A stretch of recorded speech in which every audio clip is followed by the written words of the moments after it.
हाँ तो कैसे हो भाइयों। तो दोस्तों ये मूवी एक लड़का और लड़की के ऊपर है।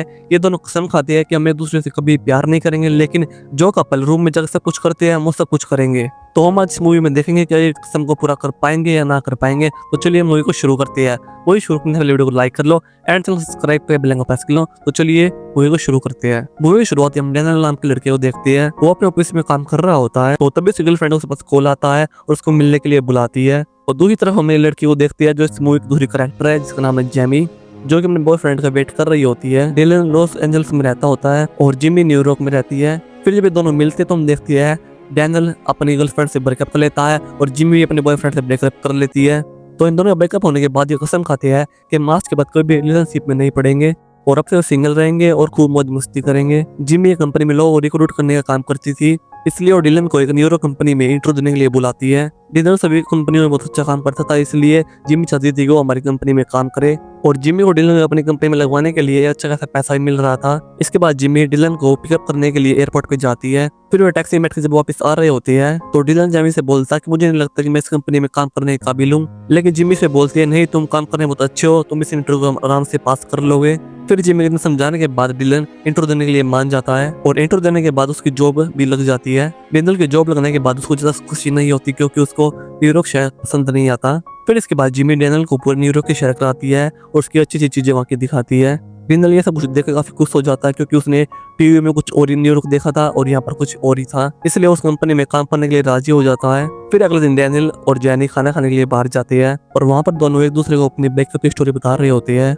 फिर जिमी उसको अपने घर पर इनवाइट करती है क्योंकि उसके घर पर कल पार्टी थी। फिर अगले दिन डैनियल जिमी घर पर आता है और वे दोनों पार्टी में काफी एंजॉय करते हैं और धीरे धीरे डैनियल और जिमी आसपास आने लग जाते हैं और उनकी दोस्ती भी गहरी हो जाती है। फिर एक दिन जब ये टीवी पर मूवी देख रहे होते हैं तो फिर जिमी बोलती है कि काश मेरी जिंदगी भी टीवी एक्टर की जैसी होती, और जब भी मैं उदास होती तो मुझसे बहुत ज्यादा प्यार करता तो मुझे मनाने के लिए एक साई घोड़े पर आता। इस पर डैनियल बोलता है ये सिर्फ फिल्मों में होता है, असली जिंदगी में ऐसा कभी नहीं होता। इसके बाद दोनों रोमांस की बातें करने लग जाती है। फिर डैनियल बोलता है कि रोमांस एक टेनिस मैच की तरह होना चाहिए, अपना खेलो और मजे लो। फिर डैनियल के पास एक आइडिया आता है और वो जिमी को टेनिस मैच खेलने के लिए बोलता है, लेकिन इस पर जिमी बोलती है कि मैं तुम्हें इस नजर से नहीं देखती। तो फिर डैनियल बोलता है मैं भी तो यही बोल रहा हूँ, हम दोनों एक टेनिस मैच भी खेल लेंगे और हमारे बीच में कोई फीलिंग ही पैदा नहीं होगी। फिर ये आइडिया जिमी को पसंद आता है। फिर वे दोनों बाइबल में आकर कसम खाते हैं कि वे हमेशा दोस्त रहेंगे, कभी भी एक दूसरे से प्यार नहीं करेंगे। फिर जब उनके दोनों के बीच में सही बात क्लियर हो जाती है तो वे दोनों टेनिस मैच खेलना शुरू कर देते हैं। फिर इसके बाद दोनों पूरे दिन रोमांस करते हैं। वे दोनों इतना रोमांस करते हैं कि उन दोनों बीच में ऑकवर्ड फीलिंग आ जाती है और कुछ दिनों के लिए वे दूसरे से बात भी नहीं करते। फिर कुछ दिनों बाद एक पार्क में मिलते हैं तो जिमी बोलते हैं मुझे लगता था रोमांस करने से हमारी दोस्ती पे कुछ भी असर नहीं पड़ेगा, लेकिन मुझे लग रहा है कि फर्क पड़ रहा है, इसलिए आज से हम ये सब नहीं करेंगे। लेकिन अगले दिन से वो खुद को रोक नहीं पाते और फिर से टेनिस मैच खेलना शुरू कर देते हैं। फिर ऐसे कुछ दिन निकल जाते हैं और दिन रात टेनिस मैच खेलते रहते हैं। फिर एक दिन रोमांस करने के बाद जिमी डैनियल से बोलती है कि मुझे एक बॉयफ्रेंड बना लेना चाहिए और अब से हमें मैच खेलना भी बंद कर देना होगा। इसके बाद घूमने के लिए एक पार्क में जाते हैं जहाँ पर जिमी को एक लड़का पसंद आ जाता है। फिर उससे बात करने के लिए उसके पास जाती है और कुछ देर बात करने के बाद वो उसका नंबर ले आती है और अब इन दोनों में डेटिंग होना शुरू हो जाती है। और लड़का जिमी को बताता है कि वो एक डॉक्टर है, वो बच्चों को इलाज करता है। फिर कुछ दिनों के लिए एक दूसरे को डेट करते हैं। फिर एक रात जिमी और डॉक्टर भी एक टेनिस मैच खेलते हैं। फिर अगले दिन डॉक्टर जिमी को बिना बताए वहां से जा रहा होता है तो तभी जिमी उसको देख लेती है। जिमी के पूछने के बाद डॉक्टर बोलता है कि मैं तुम्हारे सपनों का राजा नहीं बन सकता। ये सुनकर जिमी को काफी गुस्सा आ जाता है और वो उसको गली देकर वहां से भगा देती है। इसके बाद जिमी डैनियल के पास आती है और उस डॉक्टर के बारे में बताती है। इस पर डैनियल बोलता है कि वो डॉक्टर तो बड़ा ठरकी निकला, अपना काम निकाल के चला भी गया। फिर डैनियल जिमी को बताता है कि वो इस वीकेंड को अपने घर लॉस एंजल्स जा रहा है और अगर जिन तुम चाहो तो मेरे साथ चल सकती हो। लेकिन पहले जिन्हें तो मना कर देती है, लेकिन डैनियल की फोर्स करने के बाद जीना हाँ कर देती है। इसके बाद डैनियल के घर लॉस एंजल्स जाते हैं। घर जाने के बाद डैनियल के डैड और उसकी सिस्टर्स को देखकर काफी खुश होते हैं और हमें यहाँ पता लगता है कि डैनियल के डैड को अल्जाइमर की बीमारी है जिस पर वो बार बार में चीजों को भूल जाते हैं। फिर हम इसके बाद देखते हैं डैनियल की बहन और जीना बात कर रही होती है जहाँ पर वो जिमी को उसके बचपन की फोटो दिखाती है। फिर रात को डैनियल के अंदर रोमांस का कीड़ा उठ जाता है और वो चुपके से जिमी रूम पर टेनिस मैच खेलने के लिए आता है। तो इस पर जिमी बोलते हैं कि हमने वादा किया था कि मैच के बाद कभी टेनिस मैच नहीं खेलेंगे, लेकिन डैनियल उसको फिर भी उसको मनाने की पूरी कोशिश करता है। फिर कुछ देर बाद बात करने के बाद जिम्मी मैच के लिए मान जाती है। फिर पूरी रात टेनिस का मैच खेलते हैं। फिर अगले सुबह जब सभी ब्रेकफास्ट कर रहे होते हैं तो वहाँ देखते हैं कि जिम्मी का थोड़ा बर्ताव बदल चुका है, क्योंकि वो अब डिनल को पसंद करने लग गई थी और उसको उसकी फैमिली बहुत पसंद आई थी। फिर हम शाम को देखते हैं डिनल उसकी बहन आपस में बात कर रहे होते हैं। फिर डिनल की बहन डिनल से पूछती है कि इसके बाद उन जिम्मी से कब मिल पाएंगे। इस पर डिनल बोलते हैं कि मुझे नहीं पता। तो इस पर उसकी बहन बोलते हैं कि तुम्हारे गर्लफ्रेंड के साथ कोई बात हुई है क्या।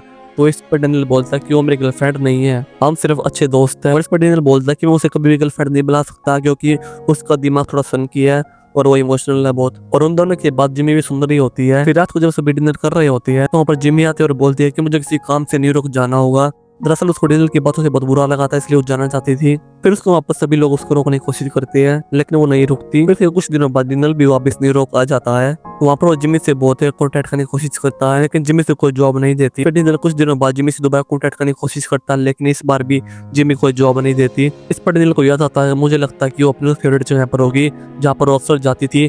तो फिर डिनल वहाँ पर चला जाता है और उसको वहाँ पर जिम्मी मिल भी जाती है। फिर डिनल जिम्मी से माफी मांगता है। तो इस पर जिम्मी बोलते हैं तुम एक अच्छे दोस्त नहीं हो, क्योंकि दोस्त एक दूसरे की बुराई नहीं करते। फिर यहाँ पर दोनों में बहस हो जाती है और वे दोनों अलग हो जाते हैं। फिर हम कुछ दिनों बाद देखते हैं कि जिम्मी की मोम जिम्मी को समझा रही होती है कि जो गलती उन्होंने किया वो गलती तुम ना करो। जिम्मी की मोम बोलती है कि मेरी जिंदगी में बहुत सारे लड़के आए, लेकिन उनमें तुम्हारे डैड सबसे अच्छे थे, लेकिन मैंने समझने में काफी देरी कर दी।